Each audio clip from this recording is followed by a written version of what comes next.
This is the new Porsche Cayenne Hybrid. So the plug-in hybrid, or E-Hybrid as Porsche calls it, for the all-new Cayenne generation.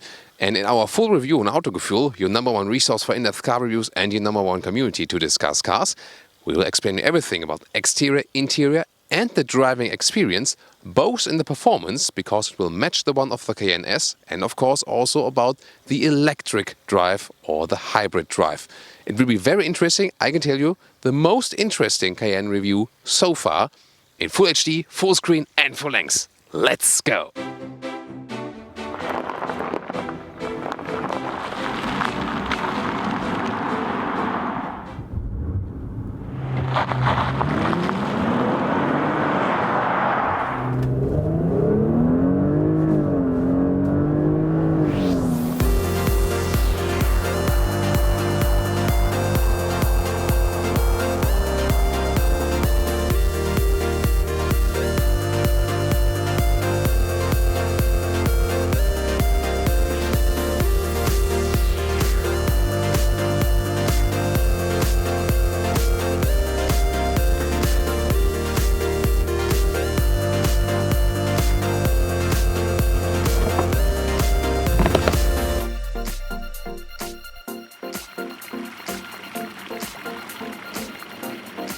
So this new plug-in hybrid Cayenne also introduces new features for the whole Cayenne lineup.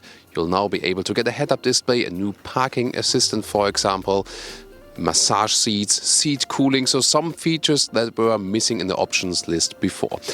In the front you cannot really see if it's the hybrid or not. We will soon see it in the side profile and the rear.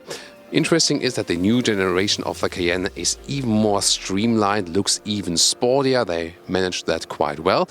The headlight unit started with LED from standard equipment. You can at the moment also see the LED daytime running light, but also the main headlight unit is LED. Option then a dynamic LED system, and the second option, matrix LED with high beam, that is including this dynamic LED function. And the pricing will be very interesting. 75,000, for example, a base Cayenne, taking German prices, and then 92 a Cayenne S, and 90, so a little bit less expensive, the hybrid. So it comes with some more standard package, so they want to do the same that we did with the Panamera, to make this Cayenne the price-wise most attractive one. 4.92 m or 16'1" is the total length of this new Cayenne generation, and you can see here the E-Hybrid has this special badge with the acid green background. There are also news about the rims. Usually they vary between 19 and 21 inch. Those ones are also the 21 inch. And newly available now with the hybrid, then also for the whole range, are 22 inch rims. But actually I would rather tell you to go for the 20 inch rims. They have some more comfort and also less chance of damaging them. For sure, this spider look here in the 21 inch looks pretty impressive. Quartz gray is the color for today, by the way. Just a round shape here. They do not use too much sharp edges right there. Also the round shape here in the rear that goes for this coupe kind of style. But I can tell you there will be a Cayenne coupe coming up as well. I'm not sure if that's a clever choice, because I think it already looks coupe enough. Or what do you think? And another styling element for the hybrid are those acid green brake calipers right there. Depending on the design package, here for example everything is painted in vehicle color, but you will also see soon with the white car I'll show you that here in the lower part it starts then with the black plastic, and also the lower fender is then black plastic, depending on what you prefer, rather this street look or the rather some crossover SUV-ish look. And to show you another color variation, here it is in white. Do you like it more in white? I always love white cars, as long as they are clean. With the gray, of course, you can, longer last also when the car is not that clean. And in the rear, the new generation is defined by this going through light element right there. Also again with this 4-dot lock for the daytime running light. Then the Cayenne logo has this acid green background, as well as the E-Hybrid badge right there. Then in the lower part, the exhaust, because we still have a combustion engine in here. They have the outer tip a little bit bigger than it would actually be, but they have made it very well with the integration that it kind of dissolves into this outer tip, and so you could say that it's maybe not fake.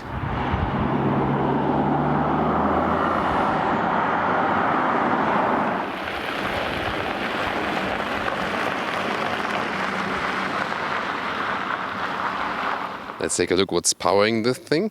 And the interesting thing, the engine lineup in general is this one here, the 3-liter V6 base engine with 340 horsepower.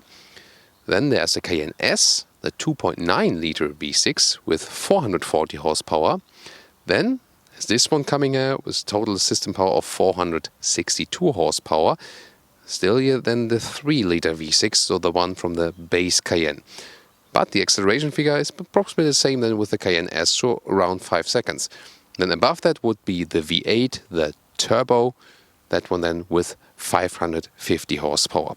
So really interesting that they have made this one here in a horsepower or power way, that it matches the one from the Cayenne S, but still is a little bit less in the price. And if you add some extras with the base Cayenne, you will probably also land up with this price then as well. So that one is the combustion engine, you can see, but there's actually way more. And we can see it right here in the cutaway model, because together with the electric drive there's a total system power output of 462 horsepower, and the acceleration to 100 kilometers an hour or 62 miles an hour is then 5 seconds. So this one here then has a total system output or acceleration figure that comes quite close or is almost matching the one of the Cayenne S at a slightly lower price. And in this cutaway model here we see all the red and the orange elements. Those ones have all together with the whole system. The weight is then a little bit higher at 2.3 tons, so about 300 kilograms more overall. Really interesting how that one plays out for the consumption. Of the 300 kilograms extra weight, there's 140 kilograms for this battery. This is the heart basically, now at 14 kilowatt hours. In the predecessor it was 10 kilowatt hours, so they increased the capacity. So overall the fully electric range will be about 35 kilometers, and the total electric speed maximum will be 135 until it switches then. You can charge it up here then with the cable. How long it charges, it really depends on just if you use the household plug then as a power source, a bigger power station or so on, it really then depends on. But I mean, it's not too big of a capacity, so it won't take too much time. Well, for charging you can also get one of those fancy Porsche wall boxes here. Design-wise pretty cool and fits to your vehicle. But of course you can also get cheaper ones that do not have this branding. But I have to say, a wall box for a plug-in hybrid is a little bit overdone. The normal household plug will also do just fine. This one I think will pay off when Porsche releases their all-electric model.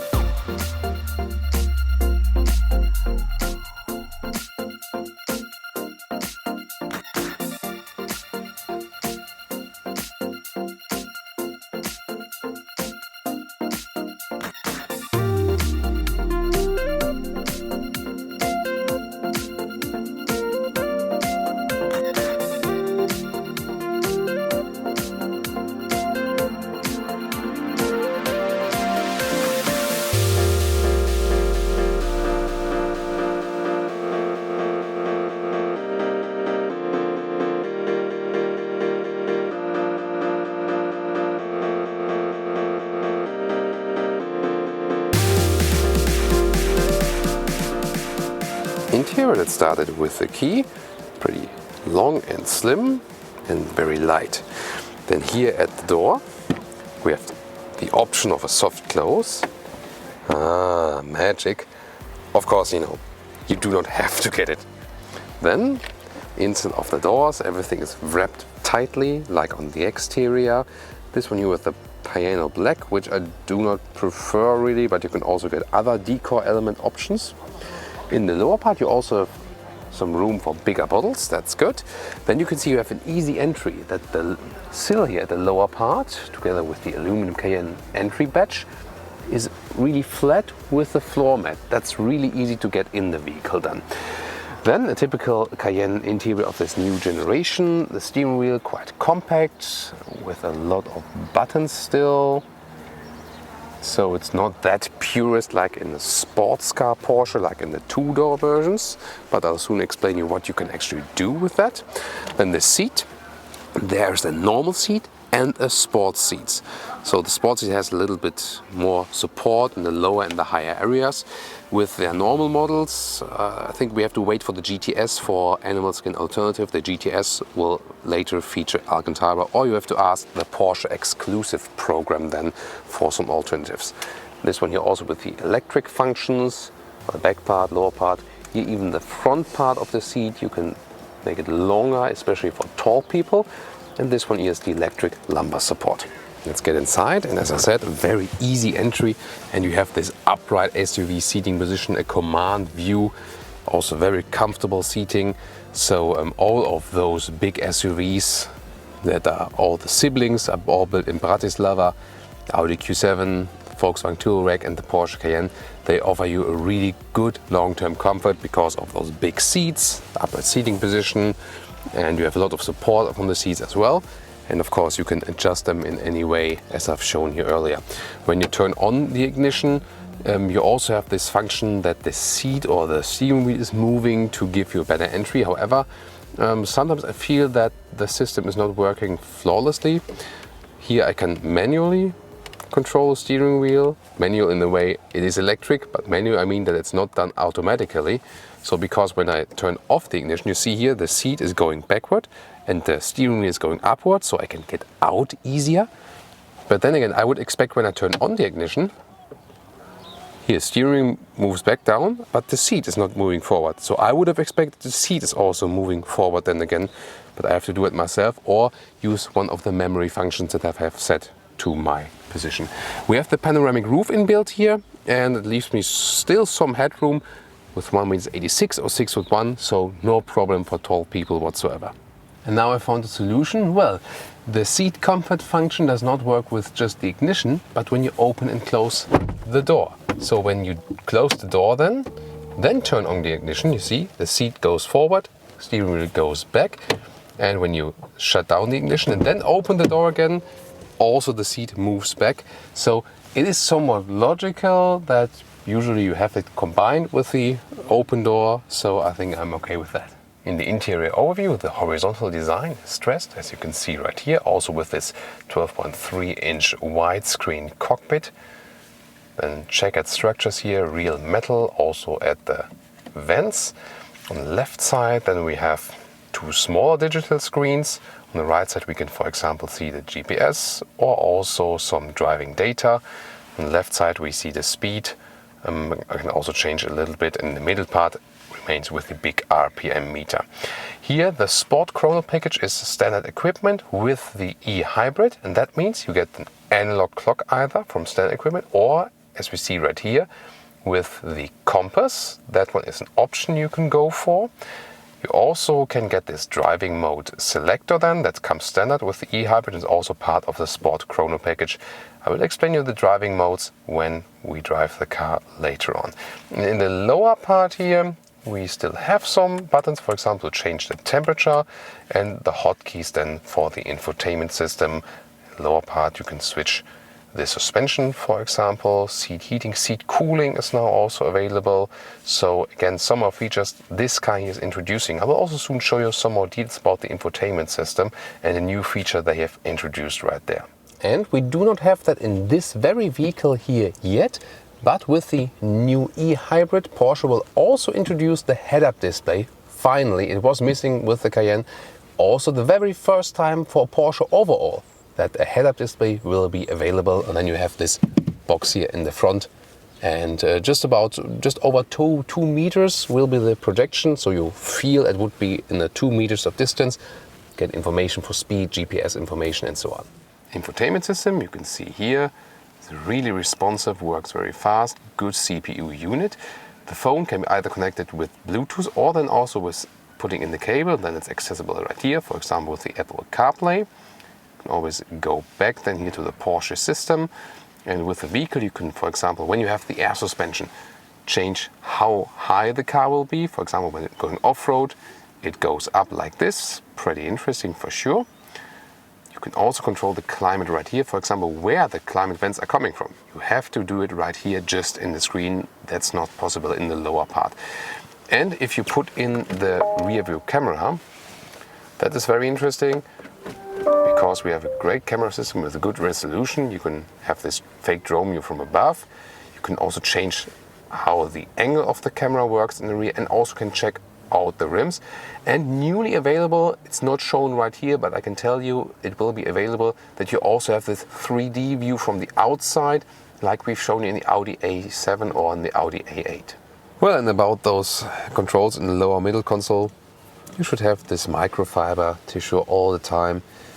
You can spend more time cleaning than with controlling, because as soon as you set the suspension, for example, or when you put the ESC off, well, then you leave fingerprints or dust and you clean it all over again. Cup holders are adaptive and also fit bigger and smaller bottles, that's good. Then fixedly attached middle armrest. You can have 2 USB ports there, can put your phone there, but that's not an inductive charging platform. On special requests, here the Sunshade with Alcantara cover, that's very nice. When you open it, you can check out yourself, and there's also a light that automatically goes on. Even more interesting is the passenger side or the co-driver side, because you also have a mirror here with light, and then you can put that one to the side and can fold the second one up there, then have this double sun cover. And a good view at the panoramic roof. So it is either possible to use this shade here. It takes some time, but it's quite big. It goes all over the vehicle, and there you have it. I mean, if you are living in a very, very hot climate, you should probably not go for it at all. But in this way, it's also black, also prevents heat from going in. And the second thing is you can really also open it like this. Here we go, to leave some fresh air inside. It's also a very wide opening. This is the maximum opening position here, and that brings some kind of comfortable feeling in here. And let's get in the rear, and wow, this is so easy. And wow, look at the legroom I have still left. That's superb. Also big step forward if you compare the predecessor generation. Now you have more legroom, and I just have to say that it is more comfortable than you would use, for example, a big sedan, or maybe think about the Panamera, where I rather sit like this in the rear, more with a sleeping position. Here I can also easily adjust the back part, want to sit more upright or want to lean more backward. And it's really great to sit here in the rear. Also headroom wise is no problem. However, here the panoramic roof limits it a little bit more. So if you're above 119 meters or above 6'2", then you should probably not go for the panoramic roof if you want those tall people in the rear. But of course, from here you can even enjoy the panoramic roof more, because then you can see our light and the sky. Maybe if you're driving through New York, maybe looking into skyscrapers and so on. So really superb to sit here in the rear. Well, there is a middle tunnel here, so to sit in the middle is not that good as an adult. Also the middle part is a little bit stiffer. Nowadays in the cars they usually do it in a way that they concentrate that as it would be 4-seaters, you know.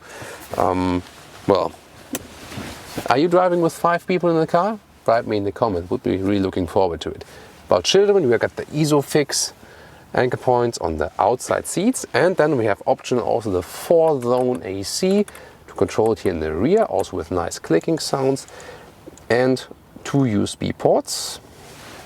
Last but not least, we can also have the armrest with 2 integrated cup holders right there, and we can already flip the seats from here like this, fix them tightly, and let's see how that one looks like from the trunk. So to open the trunk, you can either use the button, you can press on the key, or you can use this foot opening mechanism.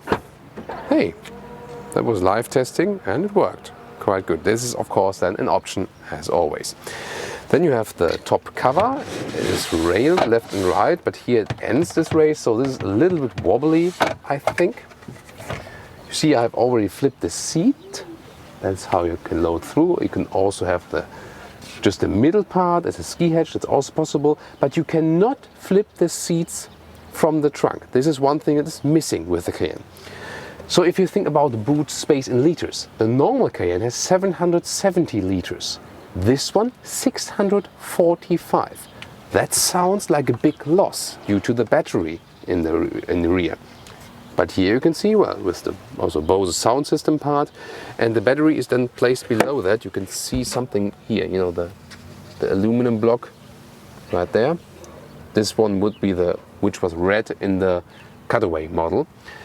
So, but the thing is, liter-wise you lose a little bit, but then again, this top cover here is only 4 centimeters higher, so just like this. So usually it would go down like this, and in the way it is here with the hybrid, it goes through without a loading sill. And you can say, maybe this is even better, you know, handier. So overall, for the trunk, you know, practicability, you do not lose anything literally. So this is really okay. We have seen some hybrids where you lose a lot. For example, the C-Class plug-in hybrid, the new one, which is really catastrophic in the trunk. But this one here, actually fine. I mean, it's a bigger car, so you can also hide that better. So I would have no problem with the hybrid and here with the trunk space overall. When you have the air suspension, which is also equipped with this one here, you can also lower the trunk like this. Pretty cool feature, right? If those few centimeters help you, well, if you have really heavy things to carry, maybe this is quite handy then. So let's just flip the other seat for you around, and you can see the maximum loading setup like this. Here we go. And then child safety test. Let's see. That one worked quite well. So that stopped as I would like it. And here we go also with a soft close touch.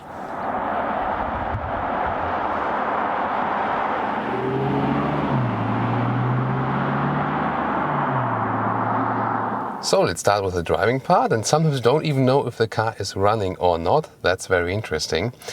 And for example, when you're here in the parking lot, it's really good because no one will hear anything. This is also more socially acceptable then, and you know that the Cayenne sometimes had some problems with that some say, you know, big SUV, so big engine, big consumption and stuff, which is also you know, true in a way. But then if you here have the electric power, for example, you can use the camera system here as well and find your parking spots, good with the fake drone view from above, and you're not making any sound. That's a big advantage here with the eDrive. By the way, it also tells us the realistic calculation now with about 37 kilometers of pure electric range. And this is also pretty realistic then. So you can, for example, start in this e-power mode here, the driving selector, and just keep it with the electric drive. And then run all those 37 kilometers down, or 35 to be, giving you a round number, and then start with the combustion engine. But you could also use the hybrid drive, and you would go here in this H mode, and with the hybrid auto mode, it stays electric when I'm, for example, just rather rolling here very slowly, still pure electric, but then the car always decides on its own what is the most suitable motor engine combination here at that given time. I think I have to get up there. And that's also again a good thing, together with the good camera system. When you're missing something out, also when you have the rear axle steering, which I have here, this reduces the turning circle. Really helpful system. I can just recommend it. It makes the car appear smaller, although it's still a big car, especially for turning in the city. And of course it gives you some more agility while driving too. And now when I'm going a little bit more on the throttle, you can basically decide if you still want to remain in this electric drive mode or if you want to have the combustion engine activated as well. So let me go back to the e-power mode, and on the left screen then I say, this is the hybrid assistant, and I see this, this round meter going, and also feel in the throttle. So far just electric. And then the throttle gives me a feedback basically. So it gets harder and harder when you push the throttle. And then there's a certain point where it gets, really hard. And then you have to push through there. And then you go to the combustion engine as well. And they do it because they first of all want to keep it for safety reasons, when you have a situation where you really have to accelerate harder for whatever reason. And they also do it for performance reasons, because they say they want to keep it that way. This is it's a performance vehicle, and so it should also deliver this power when you really pushing the throttle. This is their philosophy. Other plug-in hybrids are set up in a different way. For example, a Mitsubishi Outlander plug-in hybrid, there you can, in the electric mode, push all the way through with the throttle and you stay in this electric mode. You couldn't argue for and against it what is the better way, for sure. I really enjoy driving it all electric, because the Cayenne anyway, if you compare it to a 911 or a Boxster Cayman, it's not so much about the sound, it's more about this great upright driving experience. It's about having a very comfortable, long-term running Porsche. Of course, you still have that power, and as I said earlier, it's 5 seconds to 100 kilometers or 62 miles an hour, whereas just 4.9 for the Cayenne S. So you have the similar power than with the Cayenne S. And due to this electric boost, all the Newton meters of torque are directly there from that electric engine, electric motor, sorry. So that's really an interesting thing also from the performance aspect. You can also see the all-wheel drive distribution here on the right side. You can either have the GPS map there, or here predominantly you have the rear wheel torque. So when I'm just rolling at the moment, well, I would say 80% for the rear and 20, maybe 15% from the front, something like that. When you hammer the throttle even more, then it changes. More power gets to the front wheels, or also in slippery conditions. So here still again, just still driving all electric, and it's really silent and comfortable. It's a great ride. And if you're, for example, commuting and then can charge at home or at work, then for a short commute you can drive this Cayenne really all electric. I think that's a really powerful thing. And of course, so far we don't use any fuel. And what I'm later looking forward to, and the reason is, I want to clear the electric drive basically, because I want to later experience as well what happens when there's no electric range left and we're just using the recuperation mode for this vehicle. That's really interesting for sure, because we've tested that with the Panamera as well. If you're just accelerating with the electric mode, by the way, this is the maximum now. I feel it in the throttle, still electric, and you don't get the super boost because it's not the biggest battery, and this is not an all-electric car, it's a plug-in hybrid. So from standstill here, it's okay acceleration-wise, but there's no performance acceleration with the plug-in hybrid.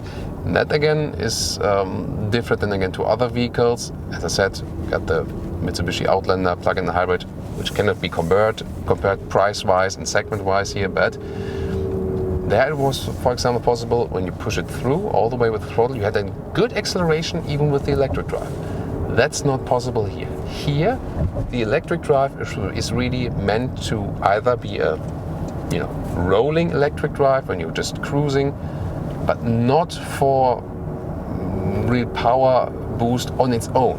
It is the supportive power boost. That's how they meant it to be. New assistance systems equipped here also, blind spot monitor they have in here, and that the side is then flashing from the side mirror.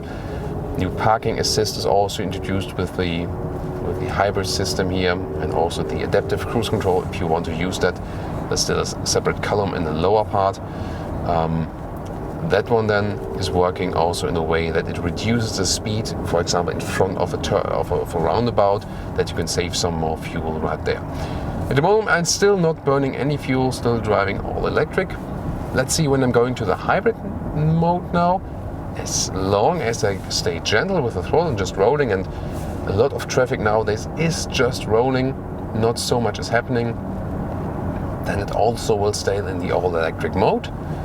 The hybrid mode could be useful, if you're just using for everyday driving. However, the standard mode will always start in the E mode, because that one is used then when you start the vehicle in your parking lot at home, that you don't annoy the neighbors. Here, by the way, what an agile response you've directly, especially when you're driving slower, because in the slow speeds, the rear axle steering goes just across in the opposite way, and when you're driving faster, for example, the motorway, both axles turn, or both wheels turn, or all four wheels turn in the same direction to give you some more stability. And thus, especially at the lower speeds, you really feel that the car is reacting faster, almost like a go-kart, although we have this 5-meter long full-size SUV. Well, full-size for a European. You can argue if this is a full-size in an American scale, for sure.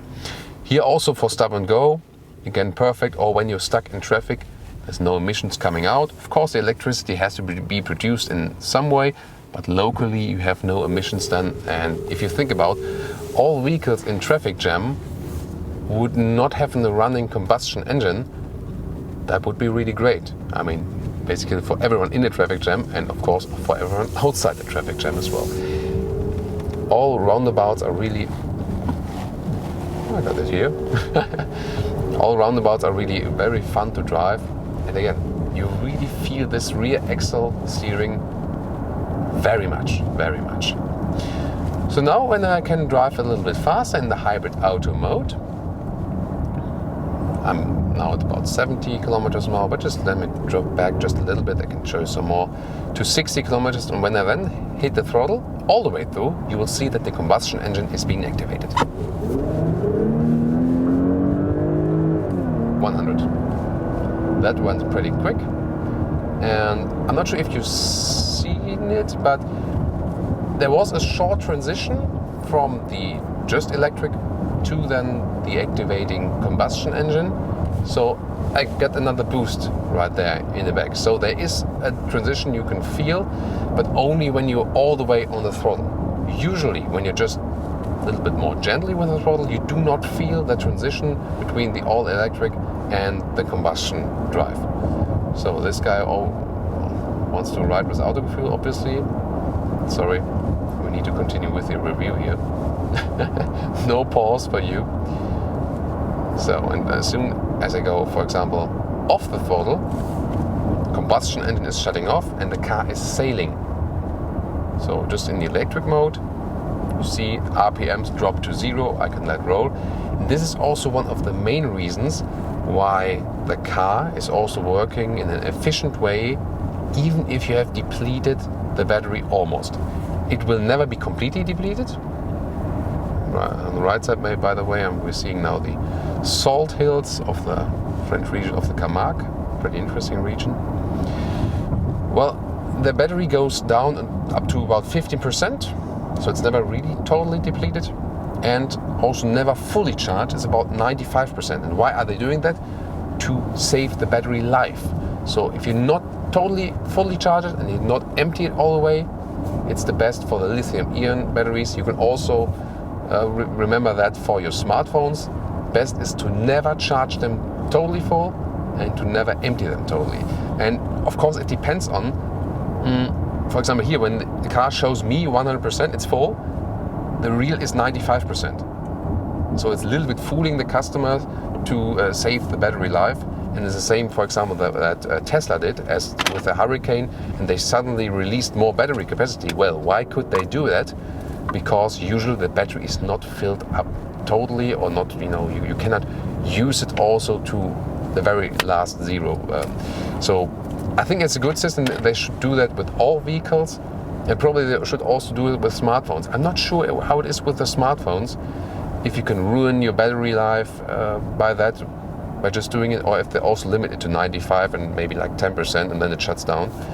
I'm not exactly sure, but considering the battery life of the so far iPhone batteries, I'm not sure if their strategy is that good for preserving that battery. We hope it will be better with the Porsche one.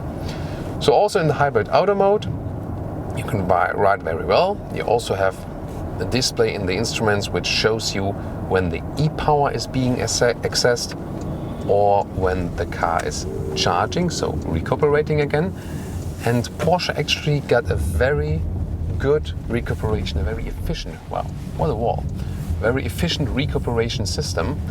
and that is also helping you to save fuel and to gain back energy then for the battery. For example, also when you're driving down a hill, that is, gaining you a lot. And again, spectacular landscape. Always when you're here in Thomas's driving lounge at the driving part review, always look out for landscape, and you can see a lot here as well. Enjoy car driving and landscape at the very same time. Also got the camera here mounted at the panoramic roof today for you. It gives you a better view, but just the view then to me is a little bit weird because I got that camera right in your face, y'all. But I mean, you have to find a compromise at some point. So again, pretty cool driving here with the Cayenne, and I have driven every version that is on the market so far. The normal Cayenne 3-liter V6, which is also mounted in here without the hybrid. Then the Cayenne S with a 2.9-liter V6, but with more horsepower and equal acceleration. And then this one, and I would definitely go for the hybrid. And maybe that also explains why the Panamera in Europe is bought for 60% now with the hybrid version. So it's the most famous version now from the Panamera in Europe, the hybrid one. Probably will be the same with the Cayenne because price-wise it's attractive if you compare it to the Cayenne S. And it's just a pleasure to drive. Again, you have the performance always when you need it or when you want it, but at the same time, especially for the Cayenne, it fits so well because you have this calm ride. If you pick then the optional air suspension, you have this soft ride too. At the same time, it stays sporty in the corners, and we know that sportiness in electric drive is nothing which is the opposite. Often it comes along. Here again, there's no sporty acceleration, just all electric, but that's no problem because we still have the combustion engine here. But you see from the driving we did here so far, even if I stay in the hybrid auto mode, there's actually no need at all to use the combustion engine because I have no chance to really max floor it out. That would be different than when we have a German Autobahn and we can maybe drive a little bit faster. Here we go. Always when you use the brakes, recuperation is being activated first, and when there's even more braking power needed, then also the normal brakes are being applied. They have 3 different kinds of brakes meanwhile. Starts with normal disc brakes, then optional the one with the special coating, and that one is reducing the fine dust by 90% and is also better in the braking performance. I would recommend you to go for those if you want to spend some more extra money on the brakes. Also will keep your rims cleaner longer. And then optional, the third step would be the carbon ceramic brakes, but they are better for racetrack and stuff, and when you don't use them properly, don't use really hard braking maneuvers, they will start to squeak. I often collected some small cobblestones in there and that was pretty awkward. So my tip for you would be to go for those new coated brakes. Those are pretty awesome, and it's a good idea to reduce fine dust even with the Porsche Cayenne. Plus, if you pick the hybrid, you can really say, hey, I'm doing so much against fine dust in the city, right? Got the coated brakes and got a hybrid. So what do you want? Pretty cool idea, isn't it? I think that's also a reason why Porsche is boosting this hybrid segment here, image-wise, for example, and also fleet CO2 consumption-wise. Because when you have those plug-in hybrids, the CO2 consumption on paper is even lower than it would be now when you're also using the combustion engine in a proper way. And that also saves them cost because they do not have to pay some compensation fees to Tesla, for example. That Tesla is earning a lot of money, not overall, but by selling those CO2 tickets to the other manufacturers, which Tesla is not needing at all. Pretty interesting. By the way, if you hear me clicking here at the lower part of the steering wheel, that is the heated steering wheel. And, well, you cannot really see it. You can just feel the button. So if you don't know where your heated steering wheel is in your new Cayenne, it is at the bottom of the steering wheel, and you get a small message if it's turned on and off. Today it's warm enough, so I don't need it, but in wintertime it is really my favorite feature. We're still in the electric mode, and I can say I wouldn't mind actually an all-electric Cayenne. I really have to say that. What about you? What do you think? Would you rather drive an all-electric Cayenne already? Or are you better off than with the plug-in hybrid? What do you think? So, hybrid auto mode. Now when I accelerate a little bit harder, I have some more room. Combustion engine turns on again. It's a quite decent sound. However, the sound insulation is of course well done. Good overview, by the way, for a big car. Not too big A-pillar. The B-pillar is a little bit thick, but then again you have the blind spot monitor. What an agile drive. So much fun. I think with the air suspension here, it's also a very good compromise between the sportiness in the drive and the comfort. So you basically have both. You know, if you compare an Audi Q7 or a Volkswagen Touareg, they are softer from suspension, give you some more running straight, long time driving comfort suspension wise. Also the sport seats here, the normal seats are already sporty, a little bit more comfortable because they have a little bit more open space than those ones. Again, if you want to be held more tightly, those ones will help you. And of course here then with the feedback you still can have a lot of fun, still drive a sporty Porsche. So, using the shifting pedals, you can also change the gear of this combustion engine. Go back to third gear then. Wow, really great acceleration. See, we have some more room now. No one is behind us. We can also make it from 0 out now. Let's see, because we also have a sport mode. Either this sport mode, more almost equal distribution than front wheel drive, rear wheel drive, or even the Sport Plus. Maybe hear the sound a little bit more and even more boost. Everyone get ready for an acceleration part here. And let's go. Also hammer the brakes, launch control.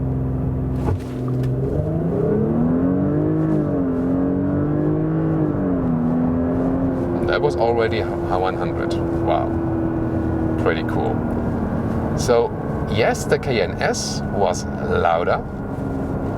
It felt faster, but this one was definitely as fast as the Cayenne S. So you have less stress on this loud exhaust. However, it's the first time now they are also offering the performance exhaust for the Cayenne Hybrid. So if you want it, you can still get the sound, even though it's not the primary stress for that one there in this case. Really cool, very fast. Here in the Sport Plus mode, by the way, or in the Sport mode, both drives are always active. The gears change a little bit here. Sport Plus, fourth gear at 80 kilometers, turn up the RPMs. Sport mode, fifth gear at 80 kilometers before hitting the throttle, so it also changes in the gears. And hybrid mode, sixth gear then, dropping down the RPMs. And as soon as I go off the throttle, RPMs drop to 0, all electric. When I'm in the sport mode, by the way, and I go off the throttle, engine brake is there, the combustion engine stays on, the RPMs are still there. So those are the differences that you can play around with. So you always have the power, even if you're just in the hybrid auto mode. As soon as you hit the throttle really hard, acceleration is there too. So you can also just stay in this hybrid auto mode, or also in the pure e-power mode. When you hit the throttle right there, you get the same result.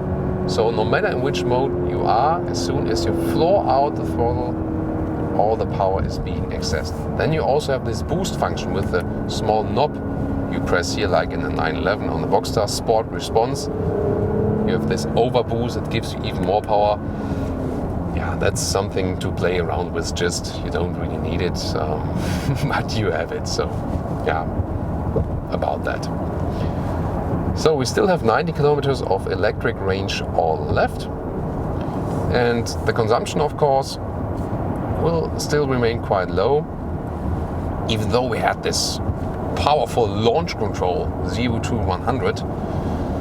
Still about 5 liters of consumption on 100 kilometers. Of course, it's always now a mix, and you have to consider the fuel consumption and the electric consumption both.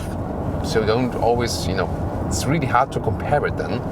But the more interesting thing is really that, for example, with the Cayenne and the Cayenne S, when we drove slowly and really wanted to have a rather low consumption, we could score 11 liters on 100 kilometers.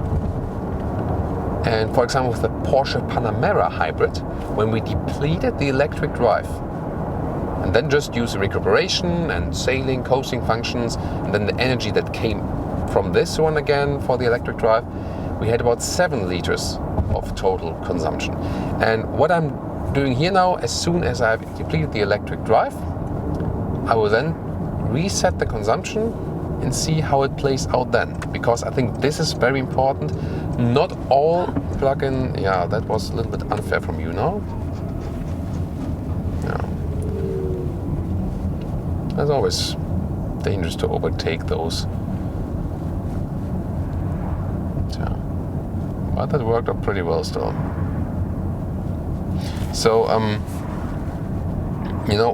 I think it's very important when the electric drive is being depleted totally, that it still makes sense to do this plug-in hybrid system, because, as I said earlier, it adds weight to the car. And this is, of course, then the problem, because it brings up the consumption with more weight. So it has to be a very efficient plug-in hybrid drive. And with the Panamera, it already worked. And this then indeed can replace a diesel. However, they also said that Europe will still get a diesel, and you also see it when you open the fuel cap, that there is still already a gap left for the SCR cleaning. So that one will be put in there then for the diesel versions. However, this one, the hybrid, definitely a good alternative to the diesel. And when you already add some speed, the e-power acceleration is usually enough as soon, when you're not hammered completely. So definitely a very, very interesting drive, performance-wise, consumption-wise, and also electric-wise. For me, the most interesting version of the Cayenne, and as the price performance is also there, still also pretty interesting. So, and the thing I'll do off camera now is to deplete the electric drive completely, and then in the conclusion very soon, I will also tell you what we then ended up as the average consumption just with the empty battery and the recuperation wise and so on. I would think that we end up like with the Panamera, because they have a lot of common, both cars, and it's the same technology and stuff, so it should be almost the same, but I think we can prove that to you very soon.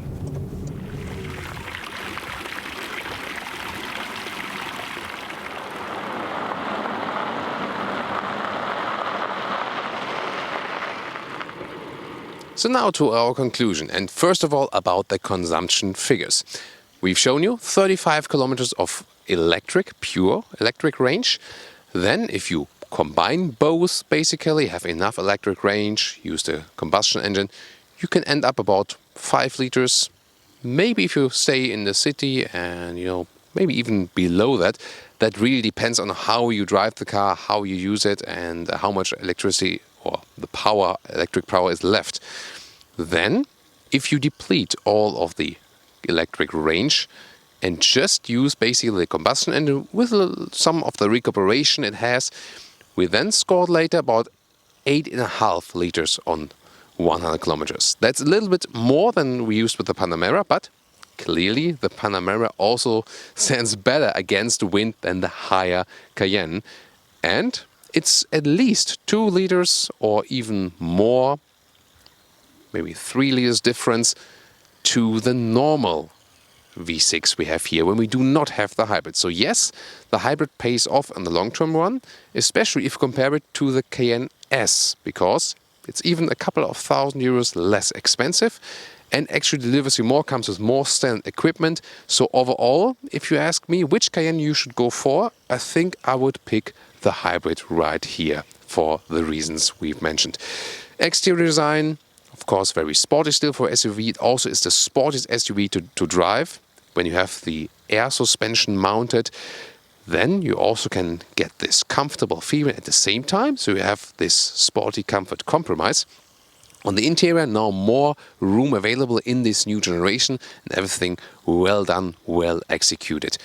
So, what do you think, guys? Leave me your feedback in the comments, and of course, also tune in to our base Cayenne video and to the Cayenne S review. Have fun with this one, and also tune in to our next episode. Thank you so much.